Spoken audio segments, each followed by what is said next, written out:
प्रिय विद्यार्थियों, राजनीतिक सिद्धांत के पार्ट सेकंड में आज हम पढ़ेंगे परंपरागत राजनीतिक सिद्धांत की प्रकृति। फिर उसके बाद पढ़ेंगे आधुनिक राजनीतिक सिद्धांत की प्रकृति। परंपरागत राजनीतिक सिद्धांत अपने प्रतिपादक के व्यक्तित्व एवं दृष्टिकोण से प्रभावित रहे। प्लेटो से लेकर कांट, हीगल, ग्रीन तक राजनीतिक सिद्धांतों को सदैव आचार शास्त्र या दर्शन शास्त्र के एक अंग के रूप में प्रतिपादित किया गया। उस समय के राजनीतिक चिंतक अपने आप को किसी न किसी रूप में तात्कालिक राजनीतिक समस्याओं का स्थायी एवं शाश्वत समाधान प्रस्तुत करने के लिए प्रतिबद्ध मानते थे। उन्होंने मानव जीवन और समाज के लक्ष्यों और मूल्यों की ओर अपना ध्यान लगाया। उनके विचार व्यक्तिगत दृष्टिकोण, चिंतन, कल्पना या अध्यात्मवादी सिद्धांतों से उदित हुए। शाश्वत एवं उच्च स्तरीय तत्वों से संबद्ध होने के कारण उनकी चिंतन प्रणाली तार्किक और निगमनात्मक है। परंपरागत राज्य सिद्धांत में मूल्यों, आदर्शों, परम तत्वों आदि को सर्वोपरि स्थान दिया गया। प्लेटो का न्याय सिद्धांत, अरस्तु का मध्यम प्रजातंत्र, लॉक का प्राकृतिक कानून, रूसो की सामान्य इच्छा आदि इसी प्रकार की हैं। सभी सिद्धांत निर्माताओं की मान्यताओं से निकले हैं। उनके समक्ष आनुभाविक तथ्यों, जांच, प्रमाण, अवलोकन आदि का महत्व नहीं है। वे सभी चाहिए कि प्रकृति के हैं। उनका उद्देश्य सुधार, समर्थन या विरोध करना होता है। ये लोग मूल्यों, मान्यताओं आदि को इतना अधिक महत्व देते हैं कि इनके लिए राज सिद्धांत, राजदर्शन और राजविज्ञान पर्यायवाची बन गए हैं। आधुनिक शब्दावली में परंपरावादियों के चिंतन क्षेत्र को अधिक अनुशासनात्मक माना जा सकता है। प्लेटो, अरस्तु, रूसो, मार्क्स आदि प्रमुख राजनीतिक विचारक लगभग सभी सामाजिक विषयों में विज्ञानों में महत्वपूर्ण स्थान ग्रहण किए हुए हैं। उनके समय में राजनीतिक विज्ञान ने स्वायत्तता एवं पृथकत्व ग्रहण नहीं किया था। अब परंपरावादी राजनीतिक विचारकों की सबसे बड़ी दुर्बलता यह है कि वे मूल्यों, नैतिकता, आदर्शों, परम सत्य आदि पर विचार करते समय धर्म और दर्शन में डूब जाते हैं। वे राजनीति की ठोस भूमि को त्याग कर कल्पना लोक में चले जाते हैं और आकाश में बैठकर धरती की ओर देखते हैं। अब है आधुनिक राजनीतिक सिद्धांत की प्रकृति। आधुनिक राजनीतिक सिद्धांत अनुभववाद और वैज्ञानिक पद्धतियों पर आधारित है। ये मानव व्यवहार के यथार्थ अध्ययन से निष्पन्न है और मूल्यों के बजाय तथ्यों के अध्ययन पर बल देता है। यह राजनीति को दर्शन, कल्पना और इतिहास से दूर ले जाकर विज्ञान बनाने का प्रयत्न है।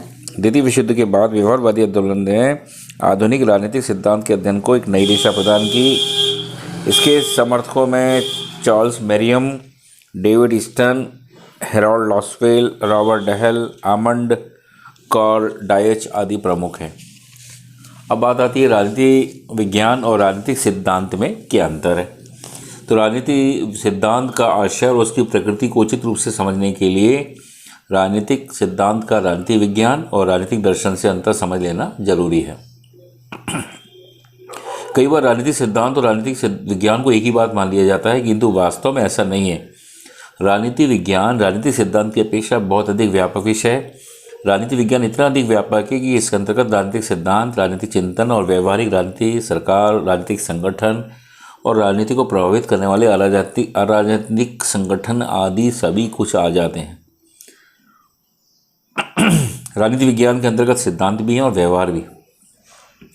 राजनीति विज्ञान के अंतर्गत कल्पनात्मक सिद्धांतों का अध्ययन किया जाता है और उन सिद्धांतों का भी अध्ययन किया जाता है जिसका प्रतिपादन वैज्ञानिक अध्ययन तकनीकों को अपनाकर किया गया है और जिन्हें अनुभाविक सिद्धांत कहते हैं। अब राजनीतिक सिद्धांत और राजनीतिक दर्शन में अंतर। राजनीतिक सिद्धांत और राजनीतिक दर्शन में अंतर के संबंध में राजनीतिक सिद्धांत से जुड़े हुए आधुनिक विद्वानों में मतभेद हैं। परंपरावादियों, अब इस दृष्टि से आज राजनीतिक सिद्धांत से जुड़े हुए व्यक्तियों को परंपरावादियों और आधुनिकतावादियों में बांटा जा सकता है। परंपरावादियों में लियो स्ट्रॉस, हर्बर्ट स्टोरिंग, रसेल कर्क, हेंस मार्गेंथ्यू और अल्फ्रेड कोबन आदि प्रमुख हैं। ये विद्वान इस बात पर बल देते हैं कि पारंपरिक मूल्यपरक प्रभावशाली राजनीतिक दर्शन ही सही अर्थों में राजनीतिक सिद्धांत है। लियो स्ट्रॉस ने राजनीतिक सिद्धांत की व्याख्या करते हुए बतलाया है कि राजनीतिक सिद्धांत मूलतः आदर्शवादी, प्रभाववादी और मूल्यपरक होता है, जिसका उद्देश्य राजनीतिक तथ्यों की वास्तविक प्रकृति एवं आदर्श शासन व्यवस्था का ज्ञान प्राप्त करना होता है। यही विचार अल्फ्रेड कोबन के भी हैं। उसका कहना है कि राजनीतिक सिद्धांत का उद्देश्य राजनीतिक व्यवहारों पर क्रमबद्ध और बुद्धि संगत ढंग से नैतिक व्याख्या करना है और निर्णय देना है। लेकिन राजनीतिक सिद्धांत के संबंध में उपयुक्त विचारों को स्वीकार नहीं किया जा सकता। डेविड ईस्टर ने 1953 में अपनी किताब पॉलिटिकल सिस्टम में लिखा, उसने अपनी पुस्तक में राजनीतिक सिद्धांत को ज़्यादा से ज़्यादा वैज्ञानिक अर्थात तर्कसंगत, क्रमबद्ध, सत्यापित और सामान्य बनाने की आवश्यकता पर बल दिया है। डेविड ईस्टन का विचार है कि केवल अनुभववादी वैज्ञानिक राजनीतिक सिद्धांत को ही सही अर्थों में राजनीतिक सिद्धांत कहा जा सकता है। केवल अनुभववादी वैज्ञानिक राजनीतिक सिद्धांत को ही सही अर्थों में राजनीतिक सिद्धांत कहा जा सकता है। राजनीतिक सिद्धांत की उचित व्याख्या यही है। इस दृष्टि से राजनीतिक सिद्धांत और राजनीतिक दर्शन में स्पष्ट अंतर है, जिनका अध्ययन हम निम्न रूपों में कर सकते हैं। सबसे पहले राजनीतिक दर्शन और राजनीतिक सिद्धांत में अध्ययन या मूल आधार का अंतर है। शेल्डन बुलिन के अनुसार राजनीतिक दर्शन का उद्देश्य राजनीतिक घटनाओं के समग्र रूप को इस प्रकार निर्धारित करना है ताकि उन्हें ऐसी सद या आदर्श व्यवस्था के अनुकूल प्रस्तुत किया जा सके जो वास्तविक राजनीतिक व्यवस्था से परे है। इस प्रकार आदर्श की स्थापना राजनीतिक व्यवस्था का मूलभूत उद्देश्य है। इस दृष्टि से राजनीतिक दर्शन क्या है से उतना संबंध नहीं रखता जितना संबंध वह क्या होना चाहिए से रखता है।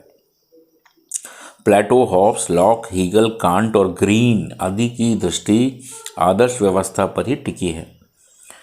वास्तव में वे आदर्श की स्थापना में इतने मग्न हैं कि क्या संभव है और क्या असंभव, क्या व्यवहार्य है और क्या व्यवहार्य, इस बात पर विचार ही नहीं करते।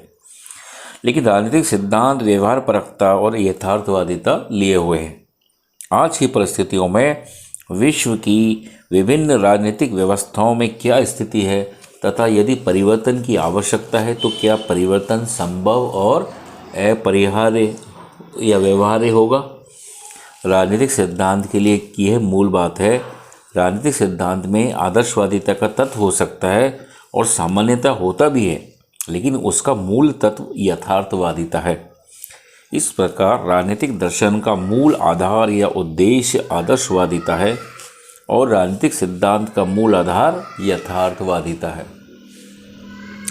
दूसरा है राजनीतिक दर्शन और राजनीतिक सिद्धांत में मूल्यपरकता का अंतर है।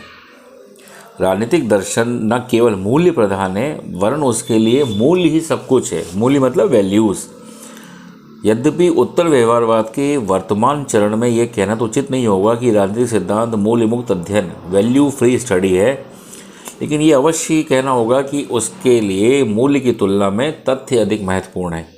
राजनीतिक दर्शन और राजनीतिक सिद्धांत में इस दृष्टि में मात्रात्मक भेद ही है, गुणात्मक भेद नहीं। तीसरी बात आती है राजनीतिक दर्शन और राजनीतिक सिद्धांत के बीच एक बहुत अधिक महत्वपूर्ण अंतर अध्ययन पद्धति के प्रसंग में है। राजनीतिक दर्शन की अध्ययन पद्धति क्या है? निगमनात्मक और दार्शनिक। राजनीतिक दार्शनिक अपना अध्ययन कल्पना, तर्क, चिंतन और मनन के आधार पर करता है। उसके समस्त अध्ययन का सबसे अधिक महत्वपूर्ण यंत्र अंतर्प्रज्ञा और अंतर्दृष्टि है तथा उसके अनुसार अंतर्दृष्टि का कोई विकल्प नहीं है। दूसरी ओर राजनीतिक सिद्धांत का संपूर्ण नाम आनुभविक वैज्ञानिक राजनीतिक सिद्धांत है। आनुभविक वैज्ञानिकता उसका मूल तत्व है और इस दृष्टि से राजनीतिक सिद्धांत संपूर्ण रूप में वैज्ञानिक पद्धति पर टिका हुआ है। पर्यवेक्षण, मापन, परीक्षण उसके प्रमुख साधन हैं और सर्वेक्षण, प्रश्नावली, साक्षात्कार, सोशियोमेट्री, जनमत, मतदान तथा अंकशास्त्रीय प्रणाली उसकी तकनीकें हैं। राजनीतिक सिद्धांत तर्क और चिंतन का निराधार नहीं करता, लेकिन उसके लिए तर्क और चिंतन गौण है, मूल है वैज्ञानिक पद्धति। तो राजनीतिक दर्शन और राजनीतिक सिद्धांत के बीच हम भेद करते हुए कह सकते हैं कि जबकि दार्शनिकता सिद्धांतवेत्ता हो सकता है, यह आवश्यक नहीं है कि सिद्धांतवेत्ता दार्शनिक भी हो। उदाहरण के लिए चार्ल्स मेरियम, डेविड ईस्टन और हेरल्ड लॉसवेल जैसे अमेरिकी राजवैज्ञानिक सिद्धांतवेत्ता तो हैं, किंतु वे रूसो, हीगल या ग्रीन के समान महान दार्शनिक नहीं हैं। इसी प्रकार दार्शनिक सिद्धांतवेत्ता की तुलना में निश्चित रूप से एक श्रेष्ठतर स्थिति में है। वास्तव में राजनीतिक दर्शन और राजनीतिक सिद्धांत दोनों ही अपना विशिष्ट महत्व रखते हैं। रॉबर्ट ए डहल के अनुसार आवश्यकता इस बात की है कि पारंपरिक चिंतन प्रधान राजनीतिक दर्शन और वैज्ञानिक पद्धति पर आधारित राजनीतिक सिद्धांत के बीच सहअस्तित्व की स्थिति को सही और संपूर्ण अर्थों में अपनाया जाए। तो ये राजनीति विज्ञान की परंपरावादी और आधुनिक पद्धति को, प्रकृति को आप लोगों ने पढ़ा। राजनीति विज्ञान और राजनीतिक सिद्धांतों में अंतर क्या है, राजनीतिक सिद्धांत और राजदर्शन में क्या है अंतर है, ये शॉर्ट में आपके लिए आते हैं। और अगर आप पॉलिटिकल साइंस को अपना कैरियर बनाते हैं तो ये चीज़ें समझना बहुत ज़्यादा आवश्यक है। आशा है क्लिष्ट होने के बाद भी आप लोग इसको ध्यान से समझेंगे, और फिर कोई समस्या है तो मैं तो हूँ आपको बताने के लिए। Thank you.